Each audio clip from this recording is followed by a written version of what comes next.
The stalwart destroyer USS Duncan, under the command of a captain who had meticulously absorbed every tactical manual and rigorously drilled his crew, found itself in a desperate struggle for survival.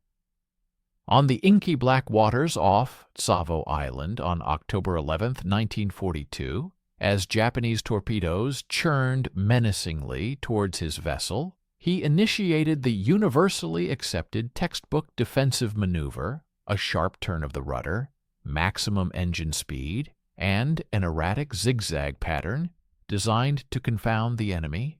Same. His experienced crew, initially confident in their well-practiced responses, watched in growing horror as the phosphorescent wakes of the torpedoes, rather than being evaded, appeared to adjust, track, and relentlessly pursue their ship through every desperate alteration of course.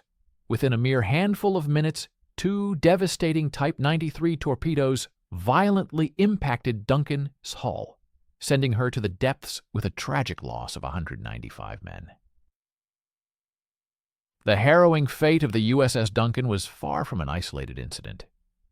Throughout the tumultuous year of 1942, American destroyer captains across the treacherous Solomon Islands witnessed this identical, horrifying scenario unfold repeatedly. They would invariably detect the telltale wakes, issue urgent orders for emergency turns, yet still endure crippling hits. The pattern that emerged was both undeniable and utterly terrifying. Vessels diligently adhering to established naval doctrine were consistently being lost. Illustrative of this devastating trend, the USS Porter, the USS Barton, and the USS DeHaven all executed the prescribed evasive maneuvers with precision, only to meet the same grim end at the bottom of the ocean. Naval analysts, deeply concerned by these mounting losses, embarked on an exhaustive review, poring over detailed after-action reports, compelling survivor testimonies, and intricate radar plots, all in a relentless quest to identify the elusive common thread. What their painstaking investigation ultimately uncovered was a truth that fundamentally challenged and utterly contradicted everything the service had meticulously taught and believed for many decades. The statistical evidence was damning and unequivocal. In the initial 11 months of the Pacific War, American destroyers that attempted to employ traditional evasive maneuvers against the relentless Japanese torpedoes achieved an abysmal survival rate of just 37%. This meant that more than 6 out of every 10 ships that attempted to dodge these lethal weapons by turning away were, in fact, struck. Please stay with us and watch the end of the video. We will be grateful for your like and subscription. We encourage you to leave a comment below, sharing where you are from and your thoughts on this critical video topic. Initially, senior officers within the Naval Command sought to attribute these catastrophic losses to deficiencies in crew training, equipment malfunctions, or simply unfortunate luck. However, the sheer consistency of the casualty numbers rendered such explanations untenable. Seasoned captains, commanding highly proficient crews, were succumbing to the same fate and at the same alarming rate as their green counterparts, embarking on their very first patrols. The destroyer force was hemorrhaging ships and personnel, yet the underlying cause remained shrouded in baffling mystery. The established rules and tactics that had proven effective in the Atlantic against German U-boats were, for reasons unknown, failing so catastrophically and lethally in the Pacific theater. Compounding the gravity of the situation was the profound psychological impact on confidence. Since the conclusion of World War I, destroyer doctrine had consistently emphasized the inherent advantage of maneuverability. Destroyers were conceptualized as the fleet's greyhounds, swift, agile, and specifically engineered to nimbly dance away from impending threats. Captains had dedicated their entire careers to training under the unwavering principle that a rapidly moving target executing radical course changes was virtually impossible to hit. They had witnessed this principle validated in countless exercises and had meticulously studied historical engagements where aggressive zigzagging had undeniably saved ships from destruction. This doctrine was not merely a collection of tactical guidelines, it was an ingrained, institutional faith. When that deeply held faith began to directly result in the deaths of their crews, it ignited a crisis that transcended conventional naval strategy, delving deep into the very psychology of command. By the midpoint of 1942, destroyer captains found themselves confronted with an utterly impossible dilemma: adhere to established doctrine and face almost certain destruction, or abandon decades of accumulated naval wisdom without any clear alternative. And what precisely was the viable course of action, if not the prescribed one? There was no readily apparent answer. Some captains, in desperation, began to improvise, inventing their own experimental techniques, often radical variations on standard patterns, in a futile attempt to become unpredictable. These ad hoc methods rarely yielded success. Others, seeking an escape from the deadly enigma, requested transfers to different theaters of war, where the existing rules still held some logical coherence. A few commanders simply froze in the heat of combat, paralyzed by the chilling realization that everything they had ever learned was fundamentally flawed and dangerously misleading. The South Pacific destroyer force was rapidly approaching a breaking point, a vulnerability that the shrewd Japanese command was keenly aware of. Their devastating torpedo tactics were effectively winning a psychological war as much as a physical one. The weapon relentlessly hunting American destroyers was not merely another conventional torpedo. The Japanese Type 93, later christened Long Lance by Allied intelligence officers, who finally managed to capture an intact specimen in early 1943, represented a monumental technological leap forward that fundamentally rewrote the established rules of naval combat. Powered by pure oxygen rather than compressed air, it left almost no discernible wake, achieved an astonishing speed of 49 knots, boasted an extraordinary range of 22 miles, and carried a colossal 1,080-pound warhead, nearly double the explosive power of its American counterparts. However, the true insidious killer was neither its blistering speed nor its immense destructive force. It was the sophisticated guidance system that American tacticians failed to comprehend until an agonizing toll of lives and ships had accumulated. Traditional torpedoes, by design, ran in a straight line. The process involved firing, hoping the aim was true, and praying the target would not alter its course before impact. American doctrine had been meticulously crafted to exploit this inherent limitation. A ship steaming at 30 knots could traverse 1,000 yards in just over a minute. If torpedo wakes were sighted at 2,000 yards, an immediate turn perpendicular to their track would allow the ship to cross their projected path before their arrival, presenting only its narrow stern profile as the weapons harmlessly passed by. The mathematical calculations for this maneuver worked flawlessly against such straight-running armaments. However, the Long Lance was emphatically not a straight-running weapon. Japanese engineers had ingeniously equipped the Type 93 with an advanced gyroscopic guidance system sophisticated enough to execute continuous course corrections throughout its entire run. Even more critically, Japanese destroyer doctrine mandated firing these torpedoes in wide, overlapping spreads, typically 5, 7, or sometimes even 9 weapons launched in a broad fan pattern, effectively covering a vast 1,500-yard expanse of ocean. Each individual torpedo within this devastating spread was meticulously set to run at a slightly different depth and angle, creating a complex, multi-layered threat. Consequently, when an American destroyer captain instinctively ordered an evasive turn, he was not merely attempting to dodge a single, isolated torpedo. Instead, he was unwittingly steering his vessel directly into a pre-established kill zone where multiple weapons were already strategically positioned to intercept any conceivable turn radius he might choose. The underlying geometry of this trap was nothing short of diabolical.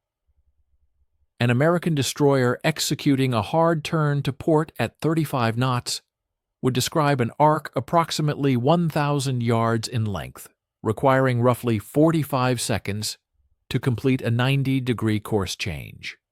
During those critical 45 seconds, she would inadvertently present her full 350-foot length, her entire broadside directly to the incoming torpedo spread. The Japanese had calculated this precise vulnerability with chilling accuracy. Their firing solutions were designed not to target the American ship's current position, but rather to anticipate exactly where doctrine dictated she would be during her evasive maneuver. Every captain who rigidly adhered to the naval textbook was, in essence, steering his vessel directly into the jaws of the spread. Commander Tamachihara, a pivotal figure who had instrumentalized in refining Japanese destroyer tactics in 1941, later documented in his combat diary that American predictability was their most significant weakness. "We trained for 6 months doing nothing but firing at targets that maneuvered," he recorded. "The Americans always turned the same way, always at maximum rudder, always maintaining speed. It made our calculations simple. By the close of 1942, Japanese torpedo crews were consistently achieving hit rates exceeding 60% against evading destroyers, a rate 3 times higher than against ships that maintained a steady course. The very response designed to save American ships was, tragically, creating American casualties.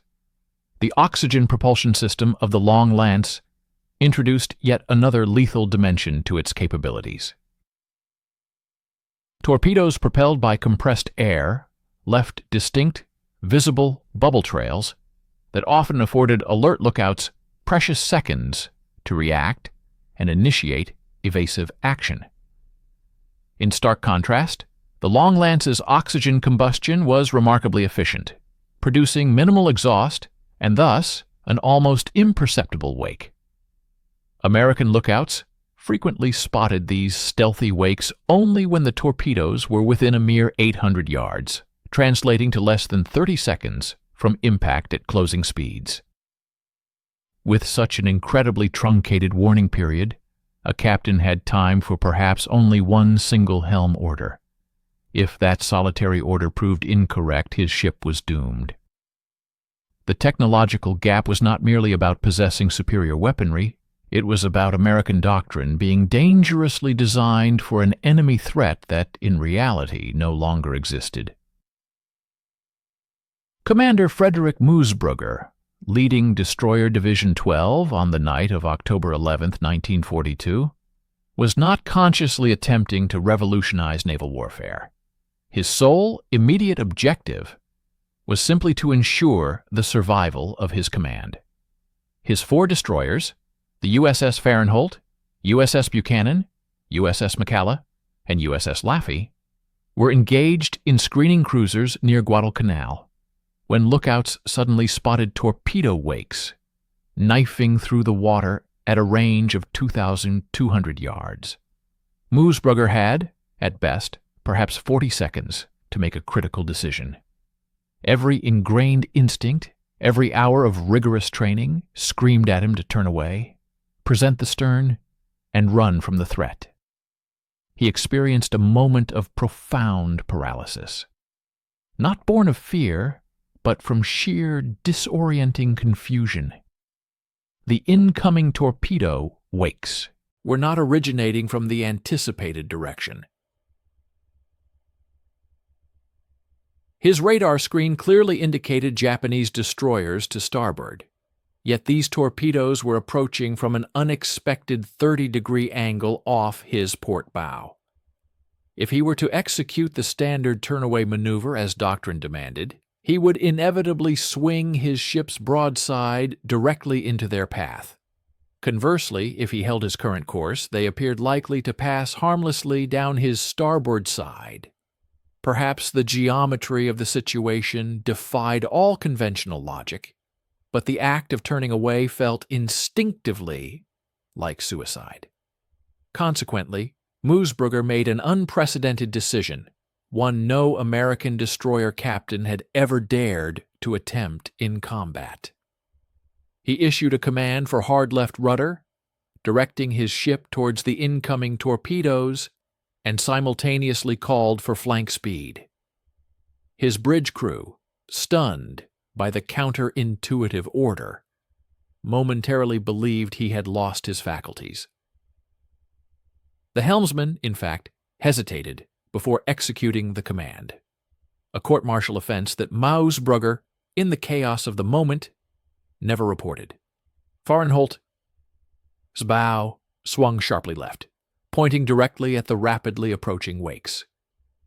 The destroyer surged forward, accelerating to 34 knots, charging headlong at the very weapons engineered to send her to the bottom.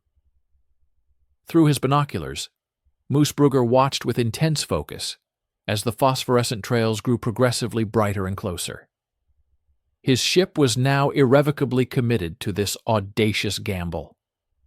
At 800 yards, he could discern individual bubbles within the wakes. At 400 yards, lookouts were screaming frantic bearings. Then, at a mere 200 yards, a profound realization washed over Moosbrugger. He was going to survive. The torpedoes passed, 1 to port and 2 to starboard, missing his ship by astonishingly narrow margins of 40 and 60 feet, respectively.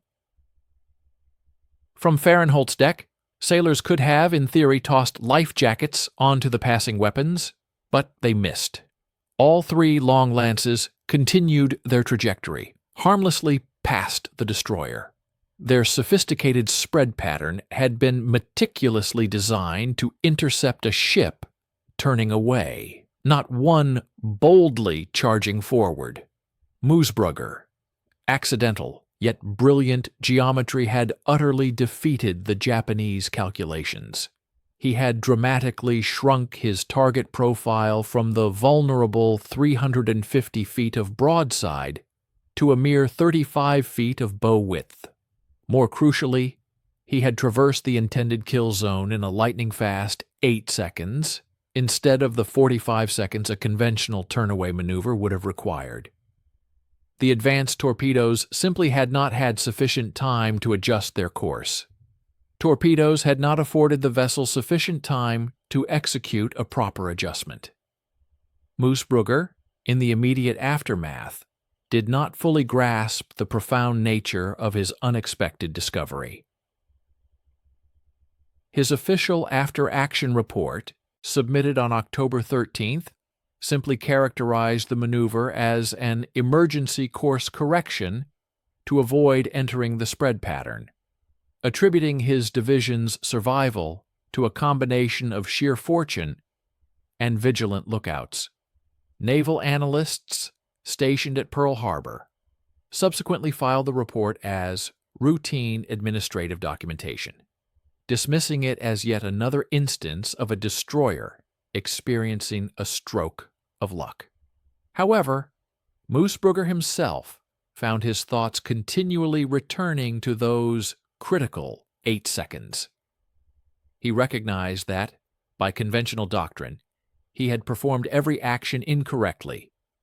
Yet, by the immutable laws of physics, he had done everything precisely right. This perplexing dichotomy became a persistent question that deprived him of sleep. Could such an outcome be intentionally replicated? Just 3 weeks later, on November 2nd, Moosbrugger received his definitive answer. During a nocturnal surface engagement off Lunga Point, Japanese destroyers unleashed another devastating torpedo spread directly at his division. This time there was no hesitation. He instinctively executed a hard rudder turn directly toward the luminous wakes, engaging flank speed for a bow-on approach. Remarkably, 5 torpedoes narrowly missed his ship by comparable margins. Following this second improbable escape, Moosbrugger ceased to label it as mere luck, instead christening it a distinct technique. His subsequent radio message to other destroyer captains operating in the vicinity was concise, yet revolutionary. Suggest trying different approach to torpedo evasion. Charging toward appears more effective than turning away. Recommend consideration. The groundbreaking message reached Commander Arleigh Burke on November 8th. Burke, having already endured the painful loss of comrades who had adhered strictly to established doctrine, was prepared to embrace what many would consider heresy. Arleigh Burke meticulously read Moosbrugger's dispatch 3 times before summoning his squadron commanders to his flagship, the USS Charles Osborne. The strategy he was about to propose fundamentally contravened every tenet they had absorbed during their rigorous training at Annapolis.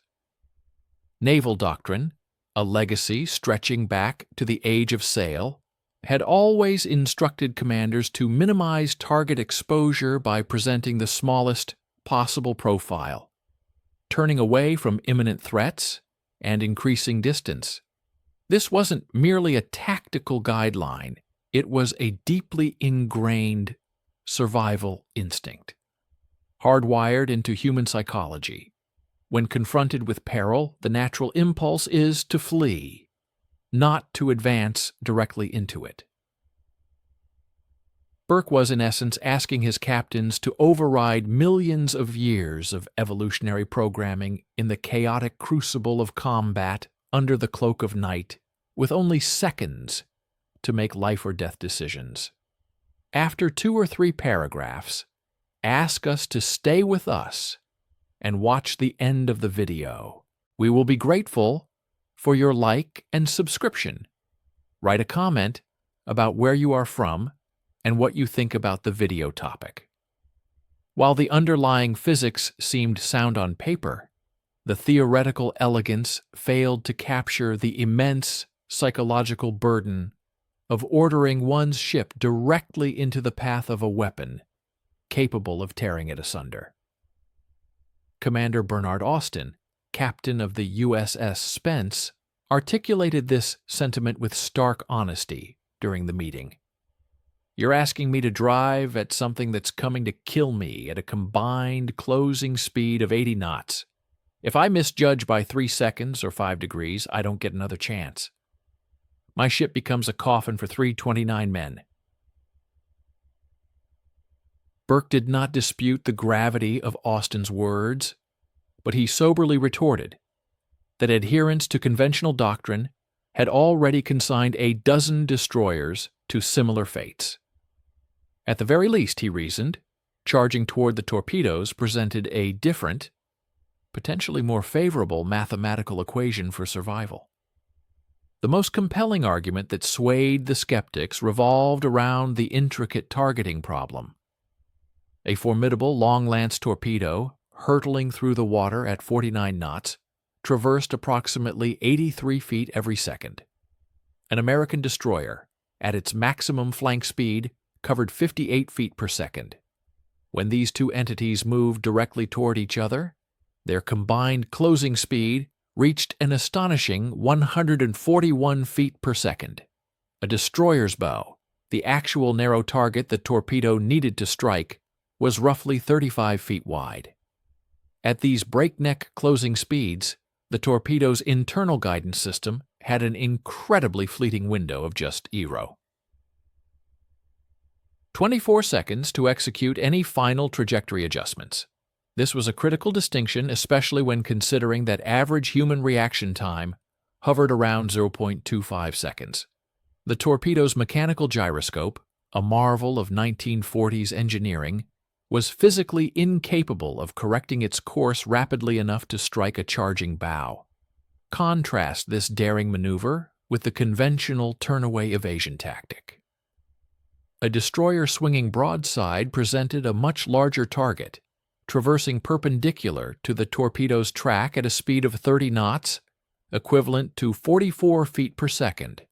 However, its broadside extended a substantial 350 feet, and the ship would spend a protracted 45 seconds completing the entire turn.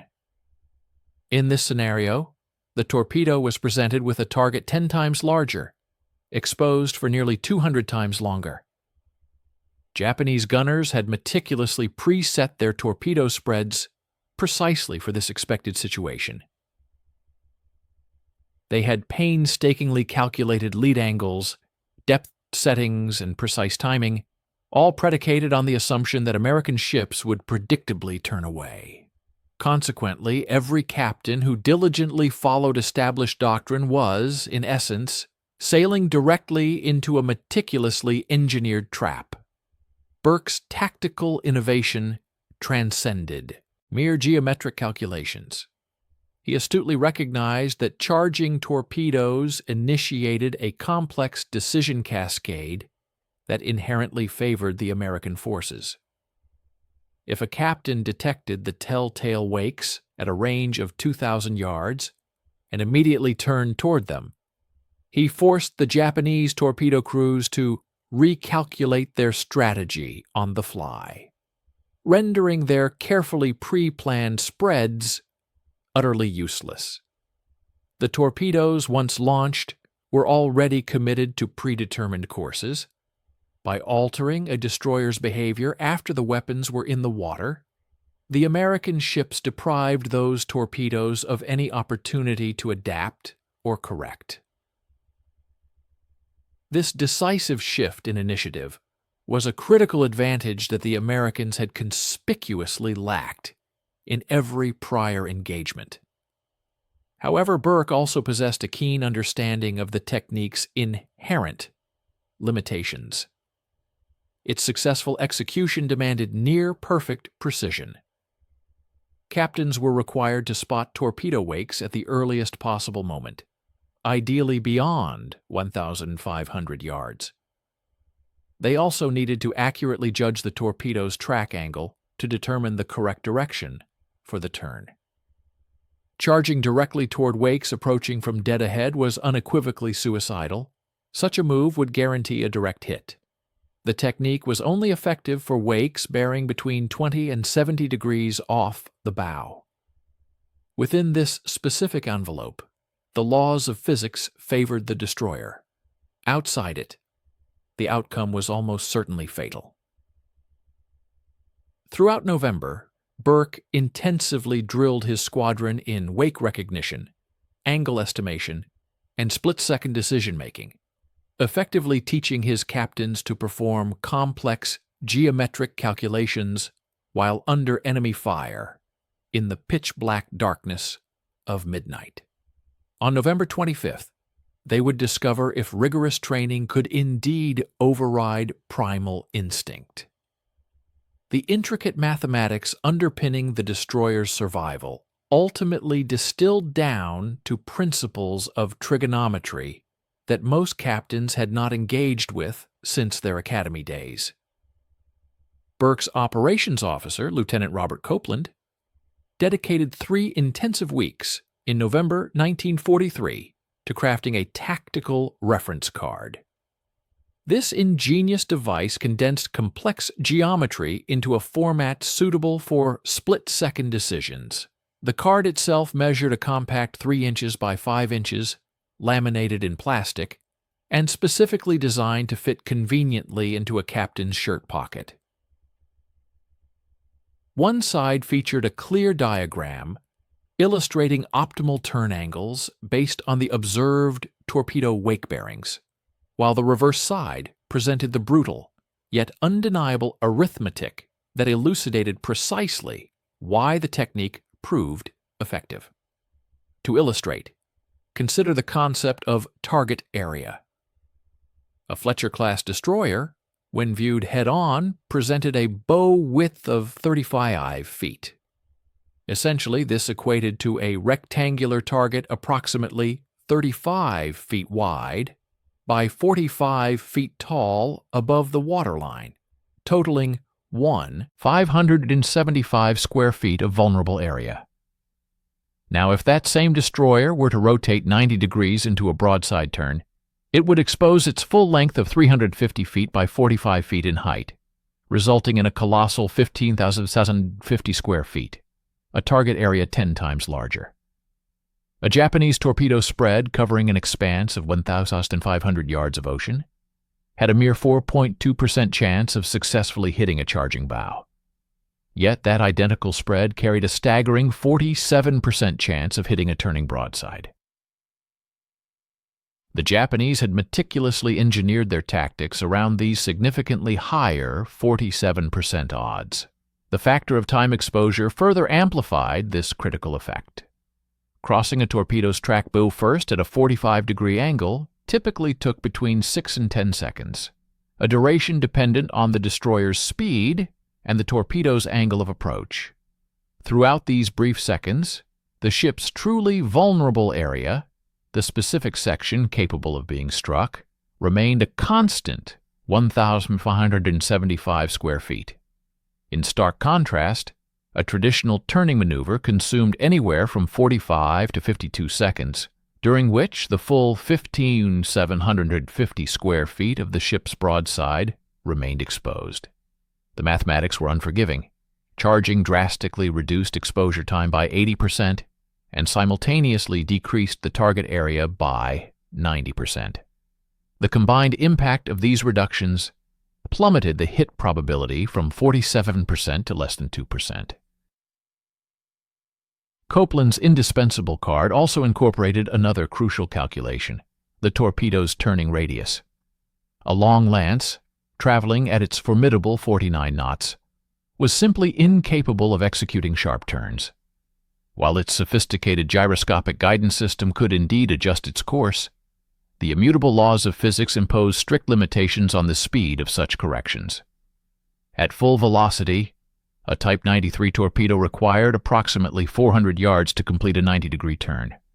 Consequently, when an American destroyer charged directly at torpedo wakes and successfully crossed their track, any torpedo that missed its initial pass would then have to execute a cumbersome turn, decelerate, reacquire the target, and then accelerate once more. This entire sequence consumed between 18 and 22 seconds, an eternity in the rapid-fire environment of naval combat. Crucially, this maneuver pushed the torpedo well outside its effective range envelope. A weapon that failed to strike a charging destroyer almost invariably forfeited any subsequent opportunity for a second chance. The differential in closing speed represented the final, decisive piece of the puzzle. When a destroyer opted to turn away from incoming torpedoes, it effectively reduced the relative velocity between the two. A torpedo hurtling at 49 knots, pursuing a destroyer attempting to flee at 35 knots, resulted in a relatively modest closing speed of just 14 knots, or 24 feet per second.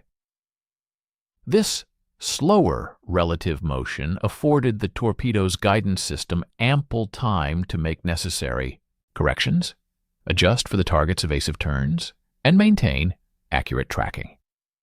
However, when a destroyer courageously charged toward the torpedoes, The relative velocity dramatically surged to 84 knots, a blistering 141 feet per second. At such extreme speeds, the guidance system simply could not process updates quickly enough. It was akin to attempting to swat a rapidly moving fly with a sledgehammer, while both hunter and prey were running at full speed in opposite directions. The human eye cannot effectively track objects moving at such high relative velocities, and neither could the mechanical gyroscopes of 1943. Burke instilled one critical number into the minds of his squadron commanders: 8. He emphasized that if they spotted torpedo wakes and immediately turned toward them, they would face approximately 8 seconds of maximum peril. These 8 seconds demanded absolute perfection, as any miscalculation during this brief window meant certain destruction. However, 8 seconds of intense, focused terror was immeasurably superior to enduring 45 seconds of broadside exposure. The human brain, Burke reasoned, could realistically manage 8 seconds of intense fear and maintain rational thought. Most captains, conversely, found it impossible to sustain logical decision-making for 45 seconds while helplessly watching torpedoes meticulously track their ships through a turn. In this novel tactical approach, psychology proved to be as profoundly important as the underlying physics. The USS O'Bannon had been meticulously stalking Japanese destroyers for 3 hours through the Kula Gulf on the night of January 23, 1943. Commander Donald MacDonald had absorbed Burke's intensive training wholeheartedly, drilling his crew relentlessly until torpedo wake recognition became an ingrained reflex. When his vigilant lookouts cried out phosphorescent trails at 18800 yards, bearing 035 relative, MacDonald did not even require his tactical reference card. The wakes were precisely 35 degrees off his port bow, firmly within the established engagement envelope. Without a moment's hesitation, he ordered left full rudder and a head flank. This pivotal moment marked the first deliberate planned execution of the revolutionary charging tactic. Mausbrugger's initial discovery had been an accidental brush with survival. MacDonald's action was a conscious, decisive tactical choice. The tactical decision made by MacDonald was a deliberate and audacious choice. The destroyer O'Bannon, under his command, executed a swift turn, directing its bow precisely towards the incoming torpedo wakes, maintaining a high speed of 36 knots. On the bridge, MacDonald vocally articulated the passing seconds, a mental discipline he had cultivated during his rigorous training to maintain a sharp focus on the geometric calculations of the engagement, thereby suppressing any emergent fear. He steadily intoned, 1, 2, 3.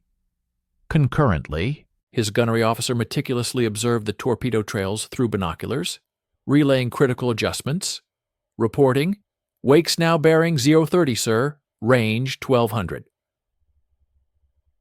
MacDonald, however, disregarded the reported range, understanding its irrelevance in this scenario. For him, the crucial factor was the angle of approach. He knew that by maintaining the incoming wakes within a narrow arc of 20 to 40 degrees relative to the O'Bannon's bow, the fundamental principles of physics would favor his vessel's survival against the fast-moving projectiles. Within 4 seconds of the maneuver, distinct bubble streams from the torpedoes became visually apparent. By the 6-second mark, the ship's crew could distinctly perceive the high-pitched whine of the torpedo's engines, a sound piercing through the destroyer's formidable machinery noise. Just 1 second later, at 7 seconds, the initial long-lance torpedo swept past the O'Bannon's portside, a mere 52 feet away. The subsequent torpedo passed across the destroyer's bow with a narrow clearance of 38 feet. A third unseen weapon astonishingly sped down the starboard side with an even tighter separation of under 30 feet. This proximity was so extreme that crew members on the deck reportedly felt the palpable pressure wave impacting the hull of their vessel. Immediately thereafter, the O'Bannon had successfully traversed the lethal torpedo spread, rapidly accelerating out of the immediate danger zone. This intense engagement concluded in a mere 9 seconds. Crucially, none of the torpedoes altered their trajectory to pursue the destroyer, as their guidance systems had effectively lost track of the target before any course corrections could be computed. Despite McDonald's personal timing being off by 1 second, he and his crew had miraculously survived the harrowing encounter. The true trial, however, manifested just 30 seconds later, when the Japanese destroyers, now desperate, unleashed a second volley of 6 torpedoes as the O'Bannon pressed closer, entering effective gunnery range. McDonald swiftly detected these new torpedo wakes at a distance of 2,400 yards, bearing 50 degrees relative, a position slightly outside the theoretically optimal engagement parameters, yet still manageable.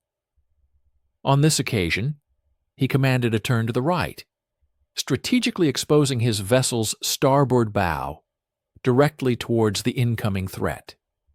The essence of this innovative technique lay not in the specific direction of the charge, but in the decisive act of charging itself, confronting the threat head-on. Consequently, all 6 long lance torpedoes converged precisely on the location where McDonald's ship would have been positioned had he opted for the conventional defensive maneuver of turning away. However, due to his aggressive maneuver, the O'Bannon was actually situated 200 yards closer to the enemy than the Japanese anticipated, resulting in all 6 torpedoes missing their mark by substantial margins, each exceeding 100 feet. McDonald's comprehensive after-action report arrived at Burke's headquarters promptly at 0900 on January 24th.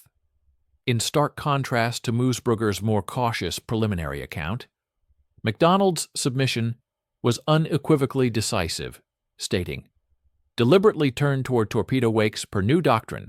Result, 0 hits from 9 confirmed weapons. Technique is sound. Recommend fleet-wide implementation." This bold declaration underscored the technique's proven efficacy.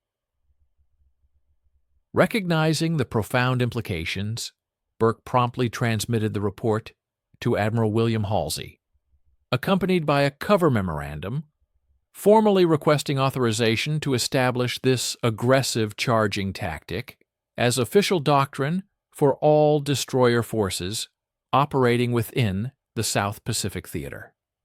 Admiral Halsey, keenly aware of the devastating losses, 11 destroyers to torpedo attacks in 1942 alone, swiftly granted his approval for the request within a remarkable 6-hour time frame. Consequently, by January 27th, every American destroyer captain stationed across the theater had been issued tactical bulletins thoroughly outlining the newly endorsed technique.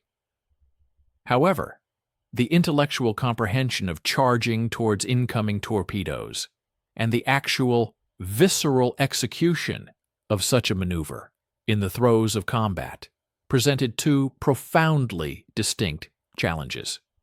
We sincerely hope you are enjoying this detailed account of naval innovation. Please, stay with us and watch the end of the video for the full story. Your like and subscription would be greatly appreciated as we continue to bring you historical narratives. And we would be grateful if you could share in the comments where you are from and what your thoughts are on this fascinating topic. MacDonald's impeccable execution stemmed directly from his rigorous preparation, having meticulously drilled the charging maneuver an astonishing 63 times throughout November and December. In stark contrast, the vast majority of other destroyer captains had not undertaken even a single practice run of this counterintuitive tactic. Admiral Burke acutely perceived this critical disparity between theoretical doctrine and the demanding realities of combat execution. He understood that while promulgating new orders was a straightforward administrative task, fundamentally re-engineering the deeply ingrained human survival instinct demanded a far more intensive and focused approach. Consequently, in February 1943, Burke initiated and established a dedicated 3-day training course at Purvis Bay, its sole purpose being the mastery of torpedo evasion. Every destroyer unit cycling into the South Pacific Theater was mandated to dedicate a full 72 hours exclusively to the relentless practice of this charging technique. While this intensive period proved insufficient to render the maneuver truly instinctive, it was nonetheless adequate to render its successful execution in battle a tangible possibility. In May 1943, Arleigh Burke assumed command of Destroyer Squadron 23, famously known by its call sign, Little Beavers, driven by a singular, unwavering obsession to embed the charging technique so profoundly within his captains that its execution would be utterly automatic, even amidst the most dire and challenging combat circumstances imaginable. He meticulously engineered and drilled scenarios encompassing every conceivable adversity, from the disorienting chaos of night combat and the restrictions of radio silence to critical mechanical failures and even casualties on the bridge, forcing his captains to consistently make the counterintuitive turn towards the perceived danger, rather than instinctively retreating away from it. Burke profoundly understood that even the most meticulously crafted doctrine held no value if the immense pressures of battle caused rational thought to disintegrate. For true effectiveness, the technique had to transcend conscious deliberation, becoming an ingrained muscle memory, encoded at a level more fundamental and resilient than primal fear itself. Unconventionally, Burke's pedagogical approach to training drew its core tenets not from established naval tradition, but rather from the rigorous methodologies employed by fire departments. He observed that firefighters, for instance, instinctively rush into blazing structures because their actions have been rehearsed countless times, with this sheer repetition effectively overriding their innate self-preservation instincts. Burke applied this identical psychological and physiological logic to the training of his destroyer captains. Consequently, every night exercise incorporated elaborate torpedo simulations where friendly destroyers adopted the roles of aggressive Japanese attackers, launching practice spreads visibly marked with phosphorescent dye. Captains were thus compelled to swiftly identify these glowing wakes, rapidly calculate critical angles, and decisively execute the charging maneuver. Burke maintained an unrelenting pace, conducting 10 such simulations every night, 4 nights a week. The result was profound. After an intensive 6-week period, his squadron commanders no longer consciously deliberated the maneuver. Instead, they executed it with an almost unconscious, automatic precision. The meticulous standardization of the charging technique transcended individual ship operations, evolving into sophisticated squadron-level tactical protocols. Burke ingeniously devised a comprehensive coordination protocol specifically for situations where multiple destroyers confronted a single unified torpedo spread. For instance, if two American vessels simultaneously detected the same incoming wakes, the leading destroyer would execute the charge, while the trailing ship would either maintain its current course or turn away, thereby generating a calculated unpredictability that effectively disrupted and shattered Japanese firing solutions. In scenarios where torpedo wakes manifested between ships in a formation, both vessels were instructed to simultaneously turn towards the torpedoes from opposing directions, an action designed to split the incoming spread and compel the individual weapons to commit to a single target, thus reducing the overall threat. The Japanese had meticulously crafted their torpedo tactics predicated on the expectation of predictable American defensive maneuvers. Burke, through his innovative strategies, responded by injecting calculated chaos into their engagements. A critical vulnerability in these advanced tactical maneuvers was the inherent challenge of effective communication. Traditional radio transmissions consumed precious seconds and were susceptible to jamming or interception by enemy forces, rendering them unreliable in high-stakes combat. To circumvent these limitations, Burke innovatively instituted a dedicated visual signal system, employing colored searchlights for rapid, silent coordination. A green flash from a searchlight indicated a command to charge left, a red flash signaled a charge to the right, and a white flash instructed vessels to maintain their current course. This ingenious system allowed captains to coordinate complex responses in under 2 seconds, crucially without compromising radio silence or alerting the enemy to their intentions. In the intense engagement of the July 5th Battle of Kula Gulf, Burke's destroyer squadron encountered an unprecedented 17-torpedo spread, representing the largest single volley the Japanese had deployed up to that point. Employing the newly implemented colored light signals, 3 destroyers executed charges from distinct angles while the remaining 2 vessels steadfastly maintained their original courses. The outcome was extraordinary. 14 of the torpedoes missed their targets entirely. The remaining 3 struck only empty expanses of ocean, precisely where the American destroyers would have been positioned had they adhered to outdated tactical doctrines. Critically, not a single American ship sustained damage. Furthermore, Burke successfully addressed the persistent recognition problem that had significantly hindered earlier attempts at implementing the charging technique. Identifying subtle torpedo wakes at distances of 1,800 yards, especially on a moonless night, demanded not only exceptionally vigilant lookouts, but also a considerable measure of good fortune.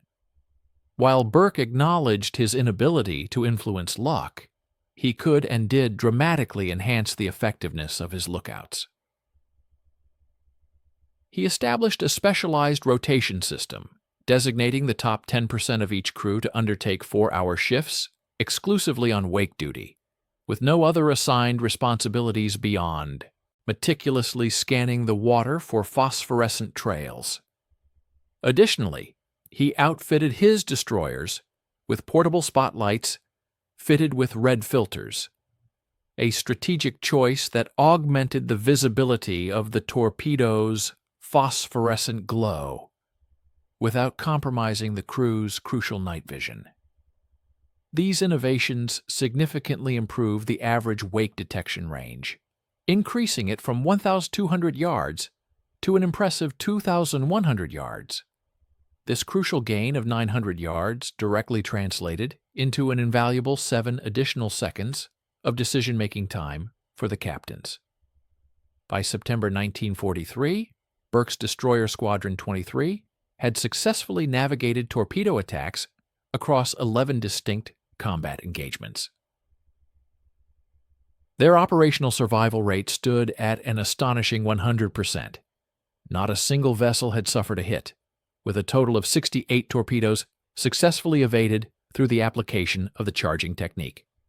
These extraordinary statistics were so remarkable that naval intelligence authorities initially harbored suspicions that Burke might be fabricating his reports. To ascertain the veracity of these claims, an official observer team was dispatched. Lieutenant Commander Thomas Eccles, a member of this team, spent 3 intensive weeks embedded with the squadron, actively participating in 2 combat actions and closely observing their training operations. His subsequent report, formally filed on October 12th, contained a pivotal and resounding endorsement, including the declaration, "The technique is legitimate, repeatable, and represents the most significant tactical innovation in destroyer warfare since the adoption of radar." Burke's unprecedented success rapidly garnered widespread attention far beyond the immediate confines of the South Pacific Theater. By October 1943, destroyer squadrons stationed across diverse regions, including the Central Pacific, the Aleutian Islands, and even the Atlantic, were actively petitioning for training materials and the transfer of Burke's specialized instructors. The charging technique was thus disseminating organically throughout the broader destroyer force, propagating from one captain to another via the potent, informal networks that intrinsically linked the Navy's most audacious commanders. What had originated as a singular individual's desperate improvisation was steadily transforming into standardized, institutional knowledge across the fleet. The critical question that now loomed was whether this formidable technique would prove equally effective against Japan's most skilled destroyer captains, who were, in turn, diligently learning to adapt their own tactics to counteract the newly introduced American unpredictability. On the evening of November 25, 1943, near Cape St. George, situated southeast of New Ireland, Burke's distinguished Little Beavers squadron had been relentlessly pursuing Japanese destroyers for 6 consecutive nights. Their mission involved shadowing the critical Tokyo Express supply runs, which were vital for sustaining Japanese garrisons entrenched in the northern Solomons. On this particular night, radar systems confirmed the presence of 5 enemy destroyers executing their southbound run. Burke himself commanded a symmetrical force of 5 destroyers, the Charles Osborne, Dyson, Claxton, Spence, and Converse. While the opposing forces appeared numerically balanced, Burke possessed distinct tactical advantages, of which the Japanese remained entirely unaware. His crews, through relentless drilling, had executed the charging technique with such frequency that it had become a deeply ingrained second-nature response. The Japanese, conversely, continued to operate under the assumption that American vessels would adhere to conventional tactics and turn away from torpedo threats. At precisely 141 hours, the Japanese destroyers Onami, Makinami, and Ano initiated a coordinated torpedo attack, unleashing a formidable spread. A total of 13 long-lance torpedoes were discharged in a wide fan pattern, meticulously designed to bracket Burke's formation, irrespective of any evasive turn the American ships might attempt. Burke's vigilant lookout quickly detected the incoming wakes at a distance of 2,300 yards. This presented the very scenario Burke had ceaselessly drilled. Multiple torpedo wakes converging from various angles, demanding instantaneous synchronized coordination across all 5 of his vessels. Burke's green searchlight flashed twice in rapid succession. In a display of perfectly executed pre-planned chaos, the Osborne and Dyson immediately charged left. The Claxton steadfastly maintained its course, while the Spence and Converse aggressively charged right. Thus, 5 American destroyers executed 5 distinctly different, yet perfectly coordinated, responses simultaneously, confounding the enemy's expectations. The meticulously planned Japanese torpedo assault, intended for American vessels that would instinctively turn away and consolidate their positions, instead found only an expanse of vacant ocean. A formidable salvo of 13 torpedoes sliced through the very coordinates where Commander Arleigh Burke's destroyers were anticipated to be. These formidable weapons, set to various depths and angles, were expressly calibrated for broadside targets, a tactical scenario that, remarkably, never materialized. The USS Osborne, with a mere 45 feet of clearance, skirted the northern extremity of the spread, demonstrating an almost unbelievable precision. The USS Dyson, exhibiting even greater audacity, navigated directly through the heart of the torpedo pattern, with projectiles whizzing by on both flanks. The nearest of these lethal devices missed by a scant 33 feet. Not to be outdone, the USS Spence plunged through the southern edge with such unyielding resolve that her lookouts reported a torpedo passing unmistakably beneath the keel, its depth setting fortunately too shallow to activate the warhead. 5 distinct ships, each carving a unique and perilous trajectory through the identical kill zone, resulted in an astonishing 0 hits. Commander Burke's subsequent actions completely defied the expectations of Japanese naval strategists. Rather than disengaging and retreating after successfully evading the devastating torpedo barrage, he audaciously propelled his squadron forward, closing the distance to optimal gunnery range. The Little Beavers, as Burke's destroyers were known, unleashed a torrent of fire from their powerful 5-inch guns at a range of 40,200 yards, catching the Japanese destroyers in a moment of extreme vulnerability, as they were still in the arduous process of reloading their torpedo tubes. The Japanese destroyer Onami bore the brunt of this sudden and furious assault, absorbing 17 direct hits within a mere 90 seconds before erupting in a catastrophic explosion. The Machinami, attempting a desperate maneuver to position itself for a second torpedo launch, inadvertently turned directly into the USS Claxton's precise firing solution, sustaining 11 crippling hits amidships. Immobilized and engulfed in flames, she was left dead in the water. The Japanese had meticulously prepared for a classic torpedo duel. Burke, with unparalleled tactical brilliance, instead delivered a brutal gunfight. At precisely 56 hours, the remaining Japanese destroyers, Ano, Yugiri, and Usuzuki, launched a desperate second spread of torpedoes. This time, 19 projectiles were fired in a frantic last-ditch effort as the enemy vessels turned to make their escape. Burke's counter-response was nothing short of clinical in its execution. Throughout the intense gunnery engagement, his destroyers had meticulously maintained their formation, a disciplined posture specifically preserved for such a critical juncture. When the telltale wakes of the incoming torpedoes emerged from the darkness, the Little Beavers flawlessly executed their signature split-response maneuver. 2 ships veered sharply to the left, 1 steadfastly held its course, and 2 others charged decisively to the right. Consequently, these 19 torpedoes missed their targets by even wider margins than the initial spread, a testament to the effectiveness of the American tactic.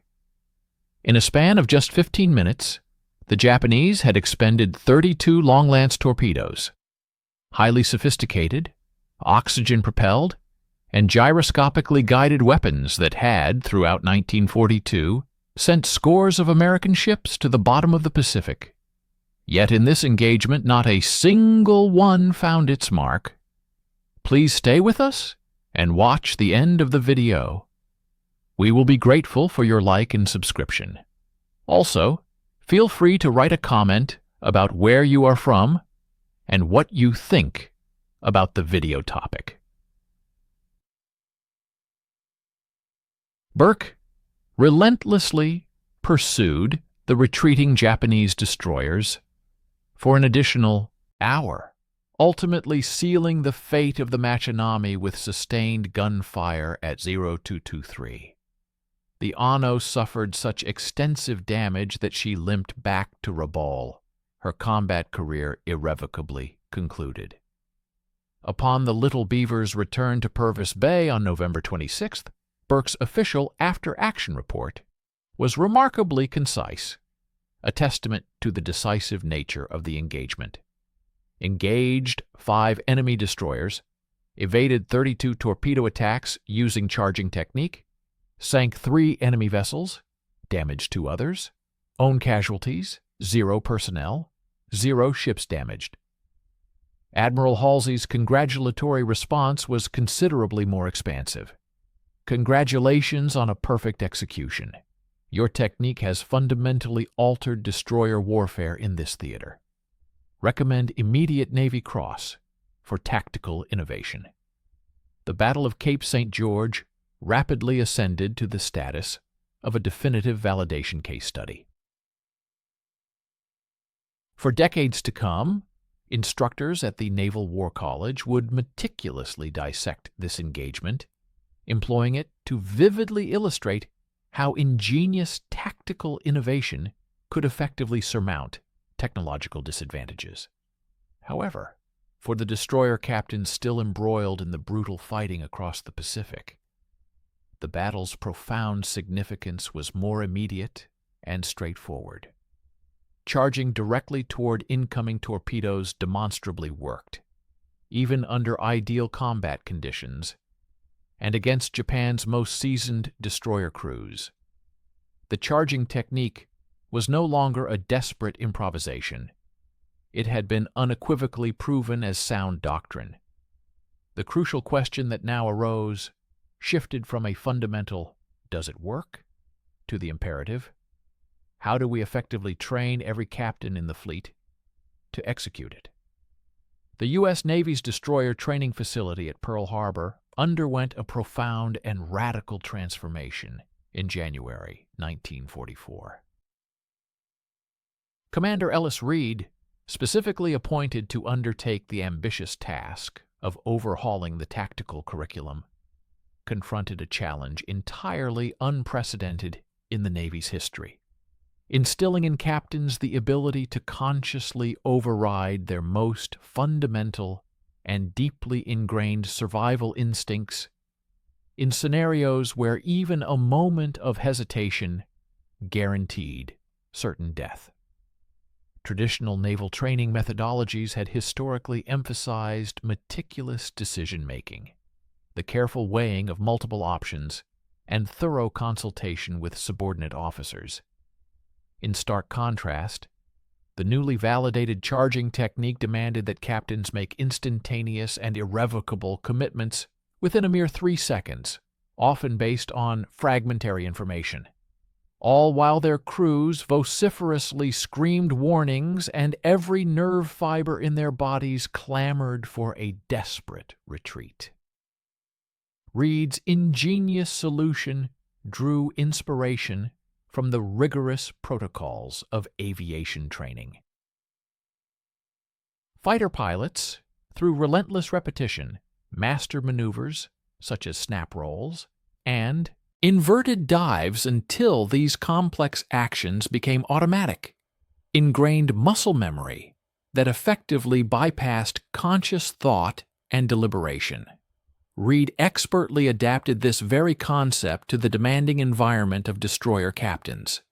utilizing a purpose-built training facility, meticulously constructed in Mammoth Bay.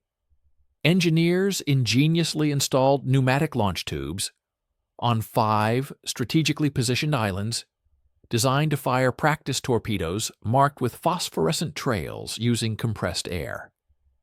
These torpedoes were, in reality, weighted shells engineered to leave glowing wakes identical in appearance to those of the formidable long lances. Captains were subjected to simulated attacks that meticulously replicated genuine combat conditions, the oppressive darkness of night, torpedoes approaching from multiple angles, complex overlapping spreads, and even simulated equipment failures. The intensity of the training was relentless, running for 20 hours each day. Every single captain destined for deployment with the Pacific Fleet after February 1944 was required to spend 14 arduous days at Mammoth Bay, dedicating their time exclusively to torpedo evasion drills from the moment the sun set until it rose again.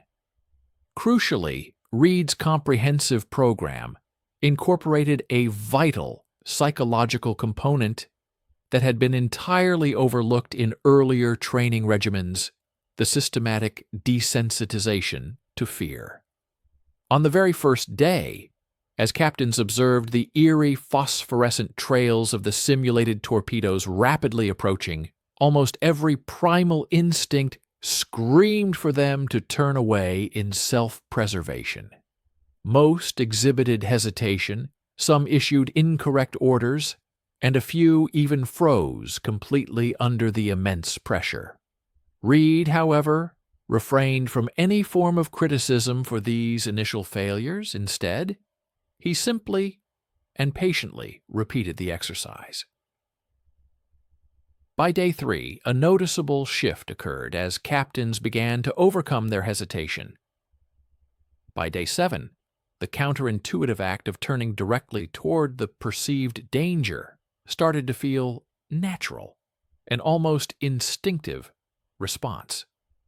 And by day 14, the charging maneuver had become an automatic, reflexive action, ingrained deep within their operational psyche.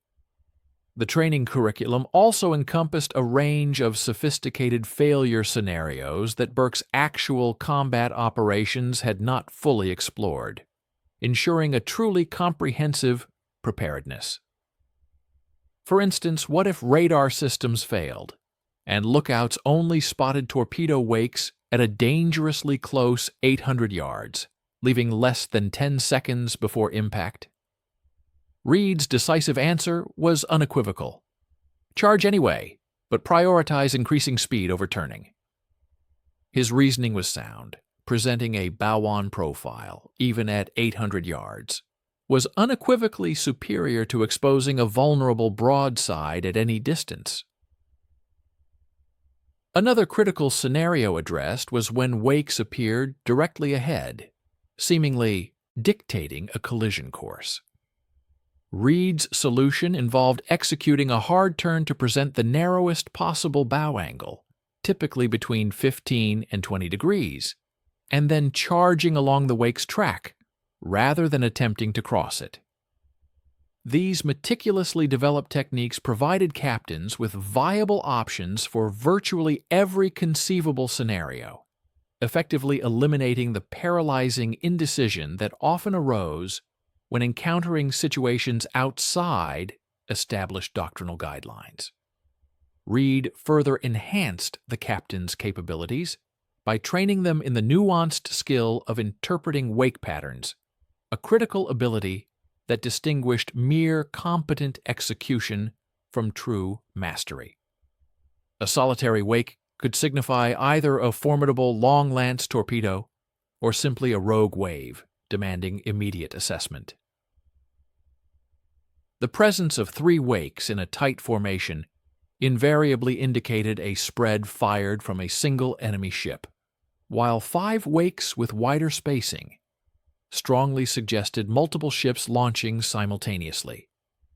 Wakes exhibiting a distinct curve were a telltale sign that the torpedoes were actively adjusting their course, indicating that the Japanese had successfully spotted the American destroyer and calculated a precise firing solution.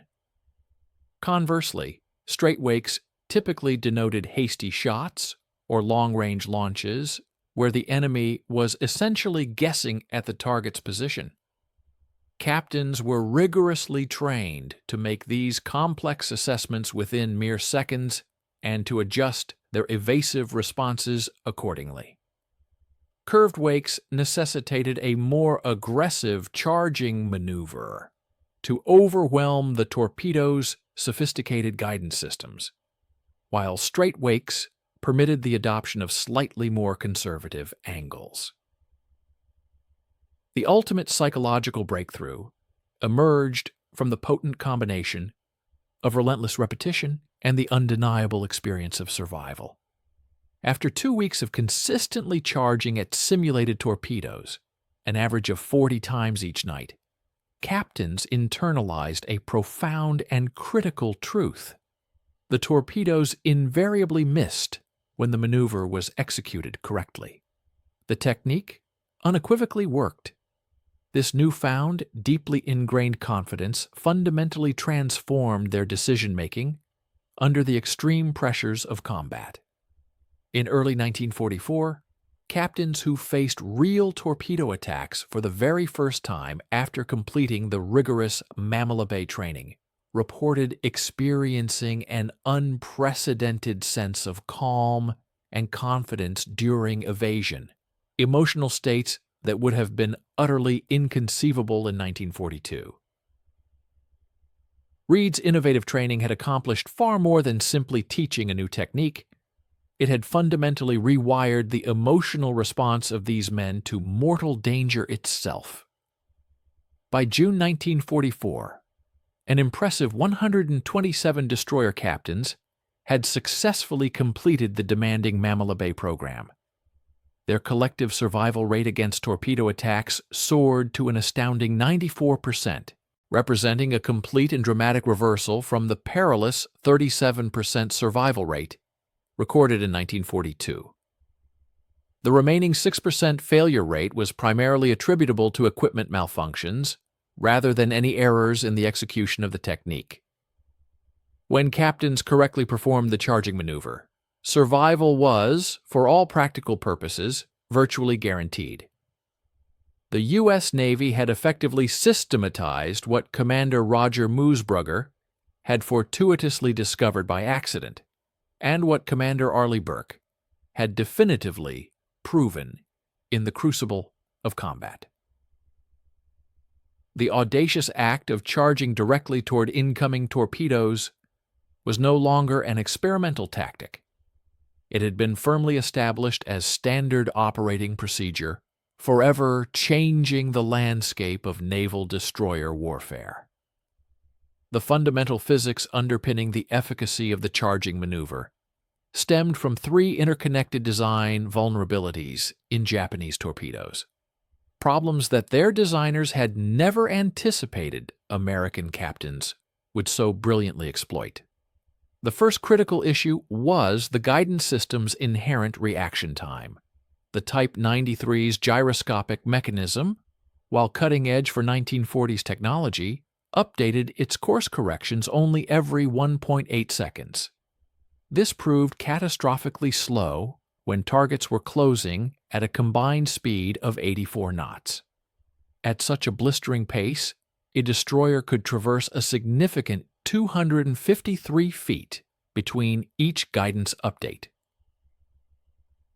The torpedo's mechanical computer, an intricate array of gears and gyros, simply lacked the predictive capability to accurately determine where a target would be in 1.8 seconds when that target was rapidly accelerating directly toward the weapon.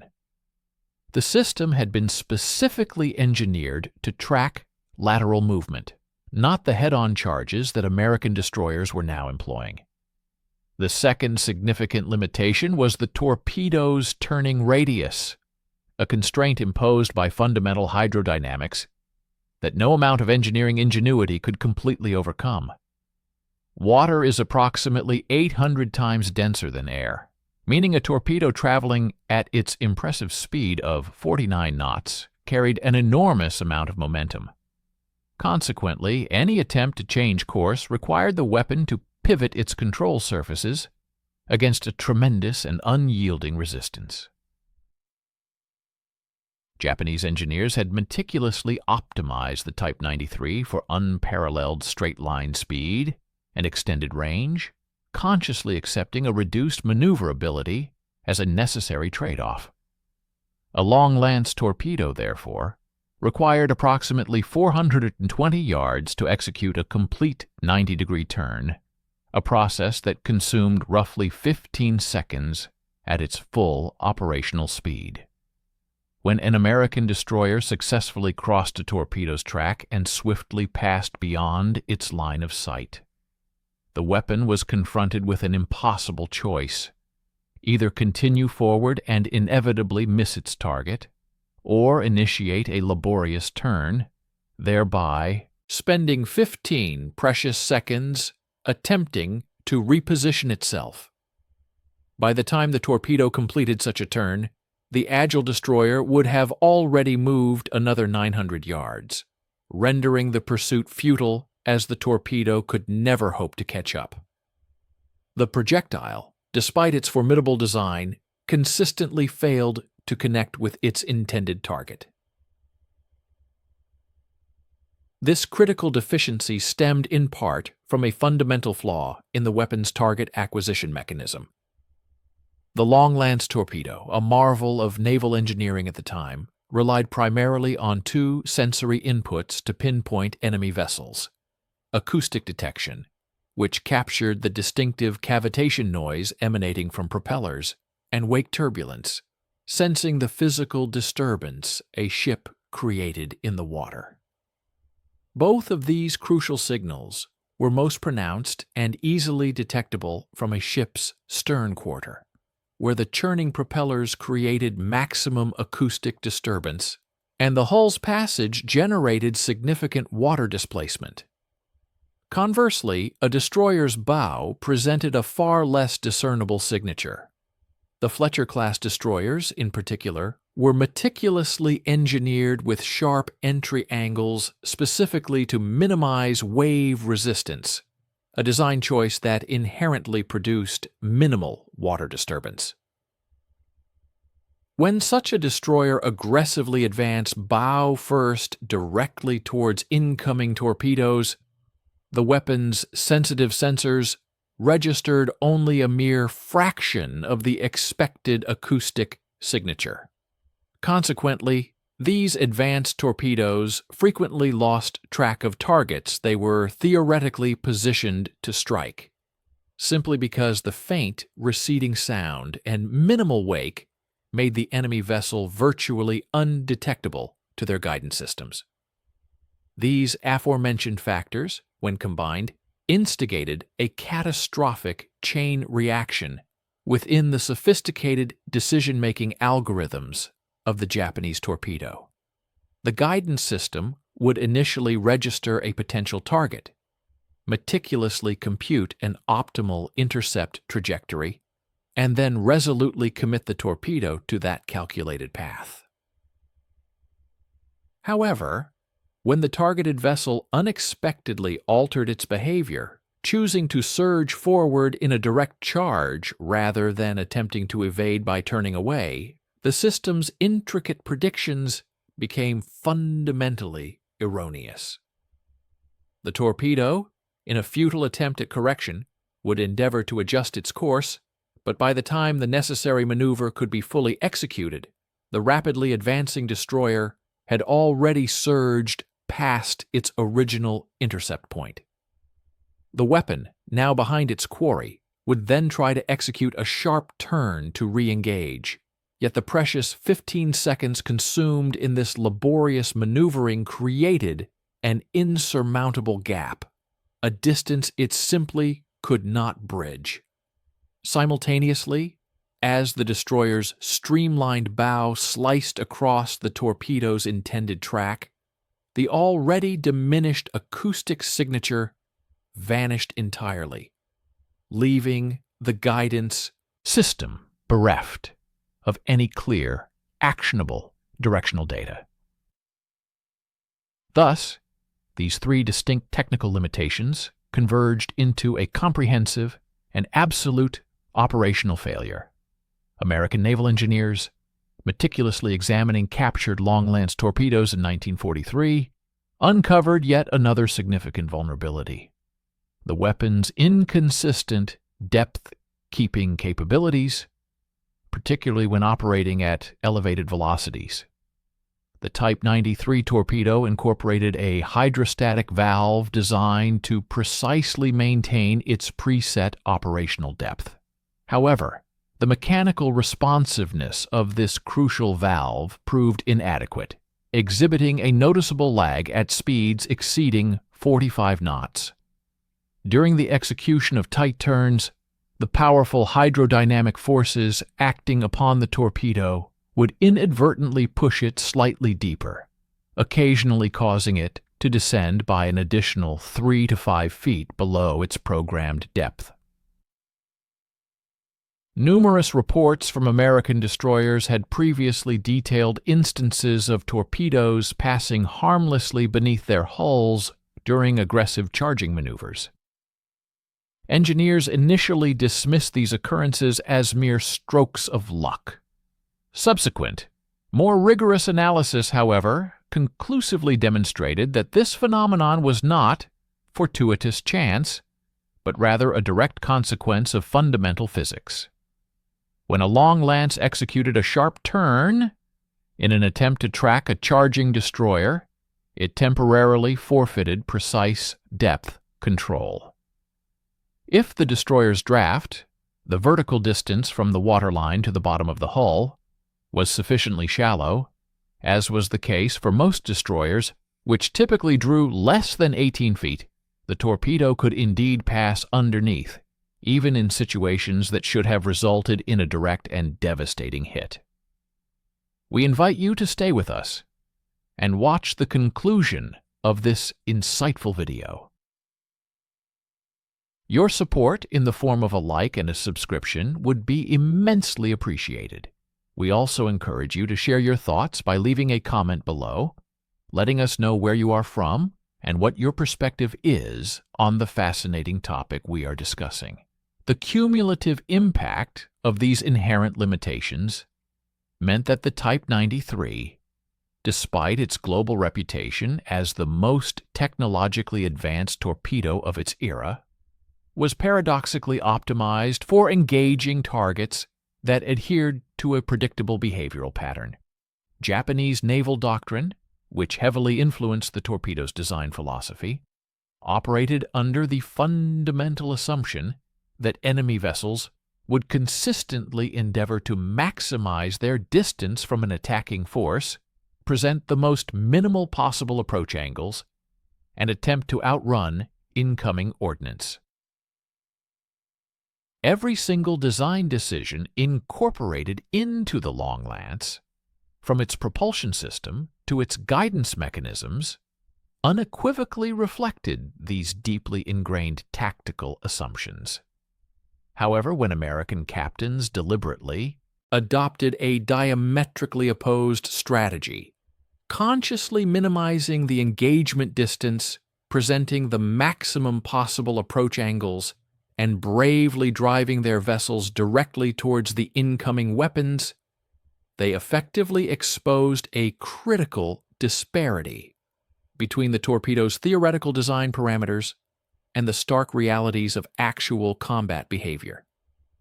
The Japanese had meticulously engineered a weapon specifically tailored to hunt and destroy fleeing prey. Yet, under the audacious leadership of captains like Arleigh Burke, American destroyers were transformed from potential victims into charging predators. The immutable laws of physics, in this unforeseen scenario, simply did not permit the sophisticated torpedoes to adapt to such a radical and counterintuitive shift in enemy tactics. The profound influence of this innovative charging technique transcended the immediate conflict of World War II, reverberating through subsequent eras of naval strategy. Modern navies, keenly studying this groundbreaking tactic during the 1960s, universally recognized it as the inaugural successful human response to the burgeoning category of guided weapons, a class of armaments that would eventually come to fundamentally redefine and dominate naval warfare. The core principle, so dramatically validated by Burke's captains, has retained its critical relevance when confronted by a weapon possessing superior speed and advanced tracking capabilities. The most effective countermeasure is to drastically reduce its decision-making time, rather than attempting to outmaneuver or outrun it. This foundational concept has profoundly shaped the subsequent development of close-in weapon systems, sophisticated electronic countermeasures, and the contemporary anti-torpedo doctrine that remains integral to naval operations across the globe today.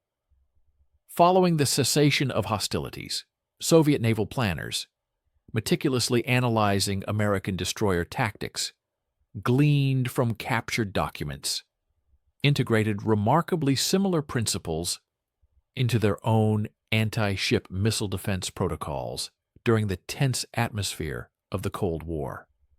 The distinctive Russian kamikaze turn, a radical and immediate course alteration executed directly towards incoming missiles rather than away from them, drew its direct inspiration from Burke's pioneering charging technique.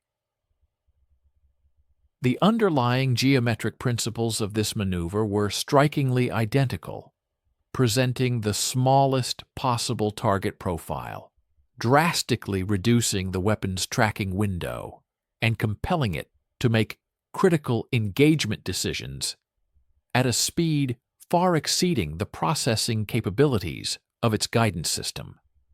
During Mediterranean exercises in the 1970s, when Russian destroyers actively practiced this audacious maneuver, American naval observers immediately recognized their own World War II innovation re-emerging in a new, evolved form. Beyond naval warfare, the psychological component of this counterintuitive approach proved equally influential in broader military training. Air Force fighter pilots in the 1950s, for instance, were instructed in similar counterintuitive maneuvers, learning to turn directly into incoming missile launches instead of away, thereby exploiting the weapon's minimum engagement ranges. Similarly, tank commanders studied these destroyer tactics to formulate doctrine for effectively engaging anti-tank missiles. The overarching principle, therefore, manifested itself across diverse domains. Sophisticated weapons, despite their advanced capabilities, inherently possessed vulnerable moments within their engagement sequence, and aggressive opponents who could precisely identify and exploit these moments stood a chance of surviving attacks that appeared mathematically impossible to evade. Burke had unequivocally demonstrated that the perceived advantages of superior technology could indeed be overcome by a profound understanding of that very technology's inherent limitations. Contemporary anti-torpedo systems installed aboard American destroyers now employ highly automated versions of this charging principle. The AN SLQ-25 Nixie decoy system, which has been operational since 1991, utilizes sophisticated towed acoustic devices designed to precisely mimic a ship's unique sound signature, while the ship itself simultaneously executes evasive maneuvers to minimize its profile. Essentially an automated, technologically refined execution of Burke's original manual technique. The very newest systems, such as the Advanced Surface Ship Torpedo Defense, integrate these decoy capabilities with dynamic evasive maneuvers that strategically prioritize a bow-on positioning relative to incoming threats. The computer-controlled responses within these modern systems adhere to intricate decision trees that were painstakingly developed by Burke's captains through a process of trial and error as far back as 1943. While 70 years of relentless technological advancement have undoubtedly refined the execution, the fundamental underlying geometry of this defensive strategy has remained remarkably unchanged. By 1952, the Battle of Cape St. George had become mandatory curriculum at the prestigious Naval War College, not solely for its profound tactical lessons, but equally for the invaluable insights it offered into the dynamics of innovation under extreme duress.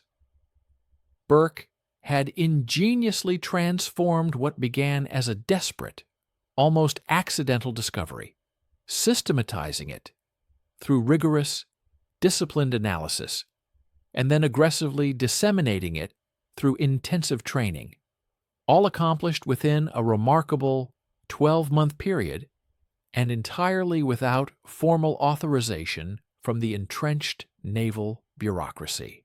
Modern officers now study this compelling case as a quintessential example of bottom-up innovation triumphing where rigid, top-down doctrine had demonstrably failed. The charging technique unequivocally proved that junior officers, often those closest to the frontline problems, frequently perceive and devise solutions that elude senior staff planners, and that ingrained institutional resistance to seemingly counterintuitive ideas can ultimately be overcome by undeniable, irrefutable results. Japanese naval officers, interviewed decades after the war, expressed a grudging but undeniable respect for the ingenious American adaptation. Commander Hara, whose innovative torpedo tactics had largely dominated naval engagements in 1942, famously penned in his 1961 memoir that the Americans learned faster than we anticipated. We designed tactics for predictable opponents. When they stopped being predictable, our advantage disappeared. The long lance undeniably remained a technologically superior weapon throughout the entirety of the war. Yet even the most advanced weaponry proved utterly meaningless when opponents deliberately refused to conform to the fundamental assumptions underpinning its effective deployment. Crucially, the Japanese never managed to develop an effective countermeasure to the charging technique. Their response was merely to fire an increased number of torpedoes, in a desperate hope that sheer statistical probability might somehow overcome the precise American geometry. The remarkable success rate of the charging technique, boasting a 94% survival rate among captains who had been thoroughly trained in its execution, stands as one of the most dramatic and impactful tactical reversals in the annals of naval history. Within a mere 18 months, American destroyers underwent a profound transformation, evolving from being virtually helpless victims of the formidable Japanese torpedoes to becoming essentially immune to their devastating effects. No other innovation throughout the entire Pacific War yielded such a complete and rapid transformation in such a truncated time frame. This ingenious technique directly saved hundreds of ships and preserved thousands of precious lives. More significantly, it profoundly restored the confidence of destroyer captains in their ability to survive, an emboldened spirit that directly translated into far more aggressive tactics across the entire theater of operations. Ships that no longer harbored anxieties about torpedo attacks were able to close to gunnery range with greater speed, pursue enemy vessels with increased ferocity, and undertake calculated risks that ultimately devastated crucial Japanese supply lines. Burke's singular innovation thus rippled through and fundamentally influenced every conceivable aspect of the naval campaign. Today, the very tactical reference cards that Burke's officers diligently carried are preserved and proudly displayed at the Naval History and Heritage Command in Washington. These laminated, modest 3he egg 5-inch cards, adorned with their simple, hand-drawn diagrams and precisely calculated angles, serve as a tangible symbol of that pivotal moment when American destroyers ceased their frantic flight from Japanese torpedoes and instead resolutely began to charge directly towards them. The underlying physics that rendered this tactic effective have not fundamentally altered. The sheer courage and unwavering resolve it demanded have not diminished. Yet the technique itself, once considered revolutionary and groundbreaking, is now simply ingrained doctrine, meticulously passed from one captain to the next, from one generation to another, becoming as fundamental and indispensable to modern destroyer warfare as the ships themselves.